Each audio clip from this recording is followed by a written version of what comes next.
making a video tonight, and I wasn't planning on talking about this subject matter.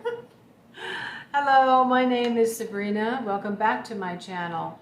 I'm a psychic medium, a Gnostic. I work at an altar. I'm on a nature-based path, and now I have a cat hair on my lip. I threw myself together and I'm going to share with you something that's just a working I've just done over the weekend, okay?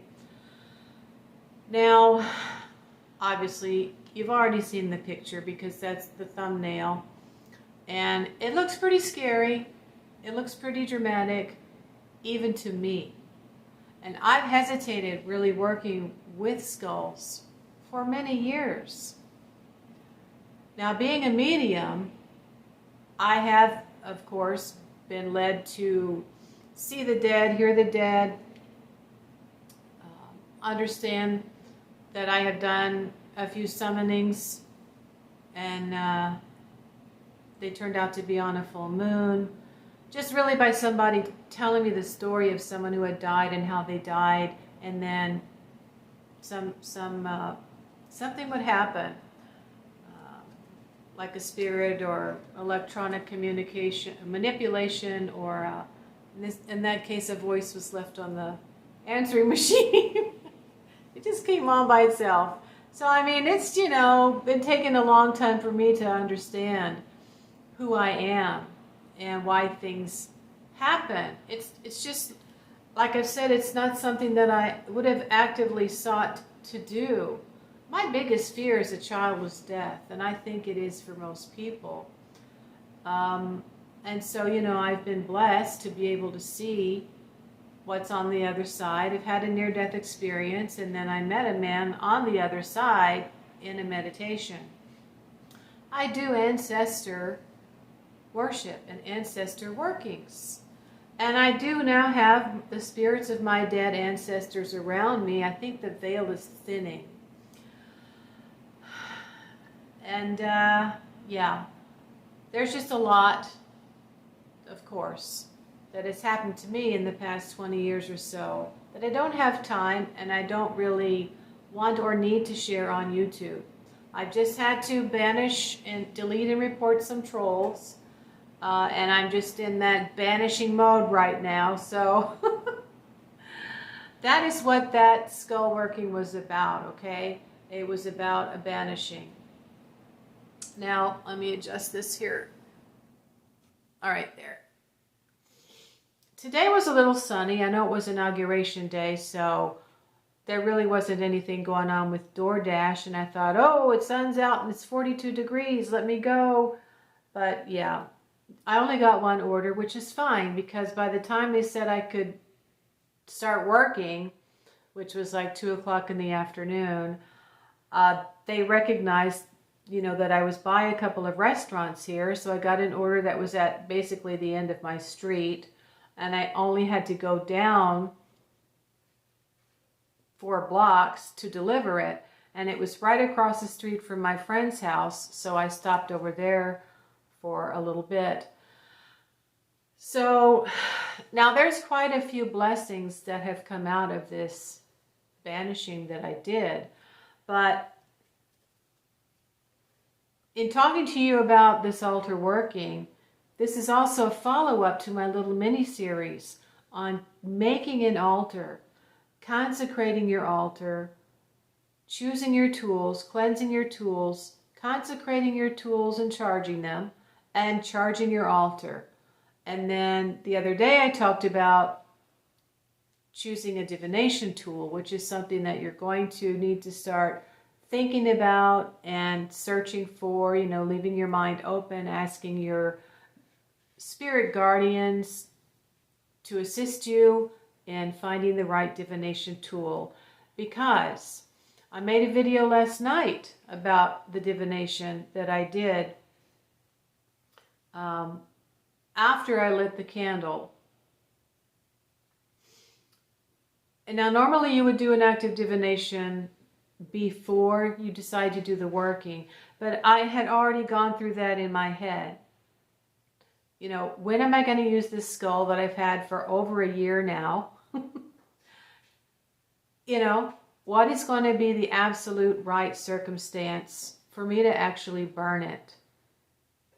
Now, I knew it was a bleeding skull, and since things kind of happen literally with me on whatever it is that I focus on, I know I have to be careful on what I focus on. So I believe I've only worked, I think I burned a little teeny tiny black skull on Halloween one time. It wasn't really for any body or anything in particular. And then I bought either a blue or a white skull, I think, and I tried to do working for my son. It's extremely difficult. I don't care how advanced you are, and I am advanced. I am a magical adept. To work on a family member, you're just too close. So in working, you know, the skull, anointing the skull and asking to balance, right, and heal what was going on with him and his nerves and his brain, I ended up actually just having a prophetic dream about where I was going to be living about, I don't know, 2 years after that. No, 4 years after that. Yeah, almost 5. Of course, now the cats are going crazy. When I'm active, they get active. If I sit around all day, that's what they do. They just sit around and lay all day. So, yeah. Now that dream was full of what's called overlapping energies. I saw my son at school in the locker, and then there was an open area, and then there was a truck pulling up to move furniture out, and then there was a swimming pool and a garage door. It was just a whole bunch of overlapping energies, but I did end up seeing myself in a bed looking out a window at a gas station in front of a grocery store, and that is where I ended up after I sold my mobile home. I recognized it as I started going to that neighborhood grocery store. When I was living in the mobile home, I began to realize, oh my God, that has to be it, right? It took about a year for me to figure it out, but if I was in an apartment over there, I could see out the window, and that gas station and this busy street would be that one there in front of that grocery store. And sometimes the healing of a relationship requires people to go 2 different directions. My son had to grow up, so he ended up going back to live with his father for a few months. Then he got a relationship, you know, and he got with a girl for a while. And yeah, so that was necessary. Now, you know, I did not know that I was going to have such a difficult time getting out of that house, but then, you know, I made friends with the person I'm with right now, which gets back to the purpose of me burning this candle. Now, I had placed this skull on my altar while calling on some spirits because I'm advanced and I'm a medium. I called on some spirits that are considered those that work with the dead or on the tree of death, as well as just some meditations, you know, with the skull to ask that this terrible situation end. It did, but it also led me to go and look for another place. So there was a 2-fold blessing, if not a 3-fold blessing. So this is how magic can work. Banishings are not, they're when they're necessary, they are good. And I put up with a lot until I realized that I'm going to have to do some banishing of negativity, and I do that on Saturdays. Now, all I had was this skull with the bleeding. Now, this particular working was going to be for the cutting off of the relationship and the communication with this toxic person. It's not a family member or a blood relative. Now, I was not that closely involved, so I'm able to block the person and stay away from them. However, they had made a threat against me. So I finally realized I'm going to have to do something in the mundane world, but I'm also going to do something at my altar. Now, this is what I did. Along with the banishing symbol under the candle, I wrote the person's name on the candle, and I called for the spirits of my ancestors and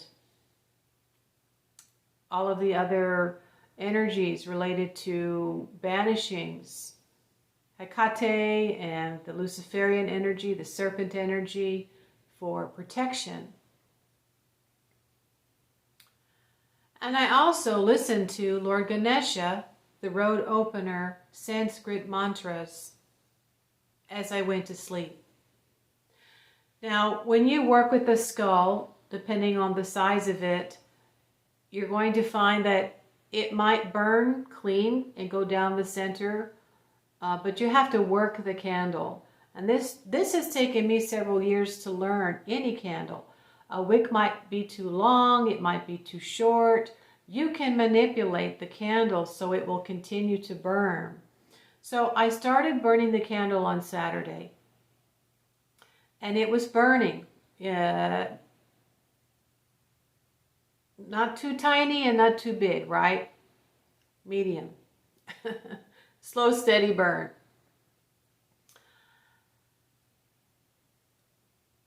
Now, as it began to, seep through, along with the herbs I had around it, and my wine offering to Spirit, I noticed that it just wasn't burning very fast. Now, this is a large candle, but, I normally, even with a long taper candle, it will burn throughout the night from the time I go to bed, say around 10. It'll be out by the time I get up in the morning, right? Like 6 a.m. It continued to burn all the way through Sunday morning, and then something happened and it went out. So when I went to the bedroom, I guess it had gone out probably for about an hour or so. I was in the living room and had not checked on it.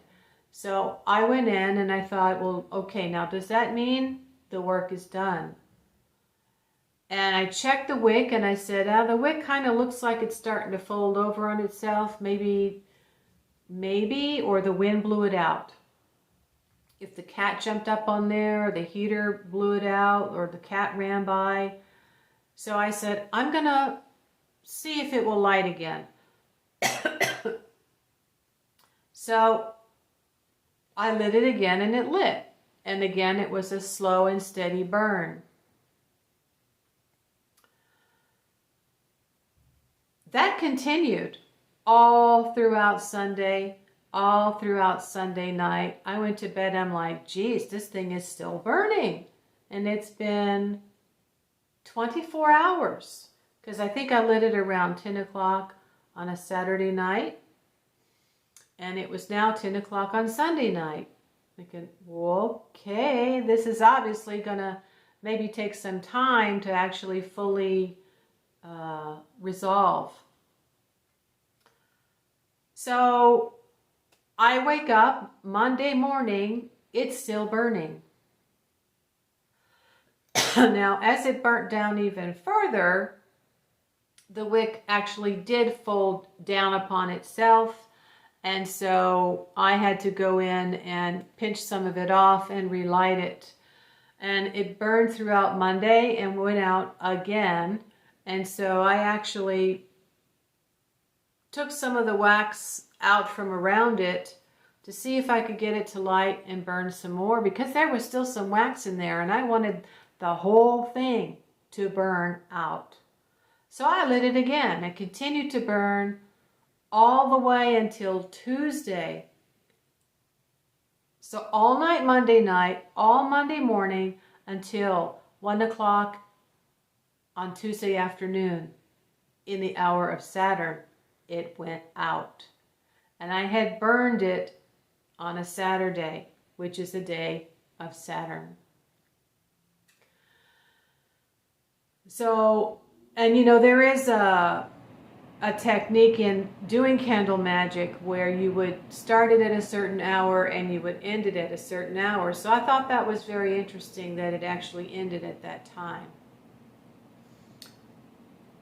Now, Monday was when I actually decided I'm going to call my friend and ask about my internet plan. Now, my friend had been getting internet from this problematic person. And no matter what I did or said, I couldn't seem to get her own internet. So I found out that this other plan was actually not going to be the same as mine. It was just not going to be worth it, right? You build yourself up to a certain point. You'd rather get out and work a little bit more so you can continue to pay for it. And I called my friend and I said, I'm glad, I don't know why you did it, but I'm glad you didn't finish filling that out because you're not going to be happy. It's just not going to work. You're not going to be able to watch your shows the way you need to.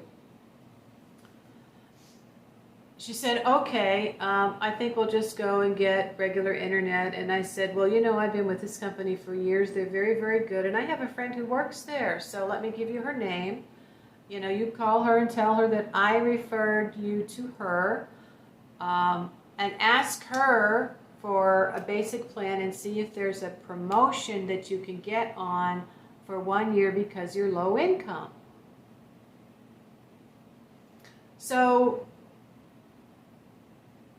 that's what she did on Tuesday afternoon. And this was 2 hours after the candle finished burning out. I get a call from her guest who said, I've spoken to the rep. She's awake now, but I spoke to the rep and we signed up together, and she said, you know, Sabrina's a friend of mine, which I've talked about in the divination. But I had done the active divination on Sunday. And it really wasn't for what's going on with the candle necessarily. I was just wondering, how am I going to get a handle on my finances right now?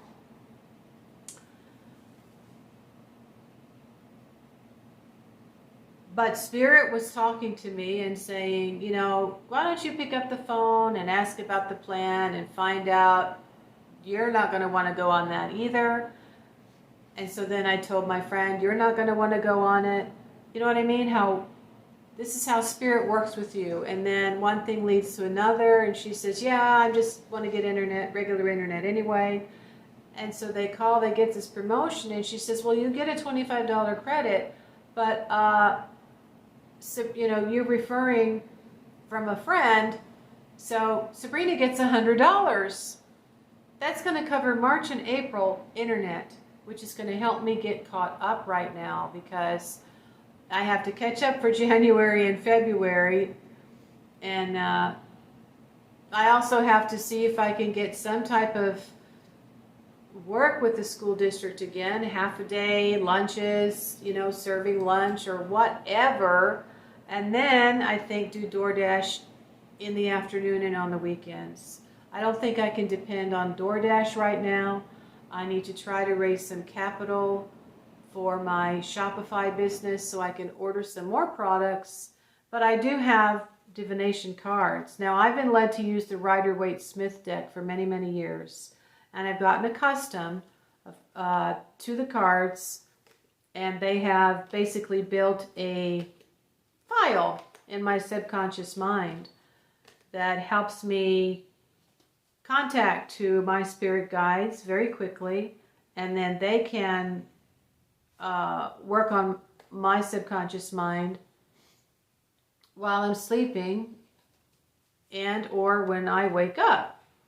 So when I saw the victory card with the death card in the most recent position, I thought, well, that could be, you know, recognizing that there is victory now with this this skull working that I did. It's basically about ending something and transforming, okay? So it's dramatic, but it means end and transformation. And, you know, the end of today is, it dies when we go to bed, and then tomorrow a new day is reborn. It's just a process of what we live in. So that's basically what I have to share about that. If a candle's not working right, you can work it, you can manipulate it, you can take a knife on the sides and gently push down and let the wax flow, and you can make a statement that this in no way harms the other person. I also made a statement that this in no way comes back to me. Okay? It is done unto you according to what you believe. So, yeah, this in no way comes back to me. This is absolutely necessary. You know, this has to occur. My friend is not happy. My friend is sick. I'm not happy. You know, I don't want to have to stay away from her. And this person definitely needs to think twice about doing anything to me. So the transformation, again, is possibly going to take until the next phase of the moon, or even the next cycle of the moon. It actually began to be a waxing moon, but it was a Saturday. So even though it wasn't waning, don't worry. If you've got something to do, do it. And I think I'm running out of time. So, you know, it could be closer to the waning of the moon, which would be about the time that my friend is packing her boxes and moving out to her new apartment. And that will be hopefully the end of it, as she says it will be, because I told her I can't come around if that person is going to have any communication or, you know, presence around you. And she senses that, and she knows that, and she's told her to get lost. So I hope it sticks. And if you have any questions about skull candle magic workings, please leave them below. This is a spiritual channel. I'm sharing. I didn't want to share it because I always worry about being misunderstood, but don't be frightened about the way things look sometimes when it's just basically a dramatic representation of something that needs to happen, something needs to end. And, you know, it could be my own thought patterns that have to change, which, or whatever spirit led me to do, and find out, well, I'm just going to have to see about working a little bit more right now to get caught up. All right. Thank you very much. I will see you on the next video.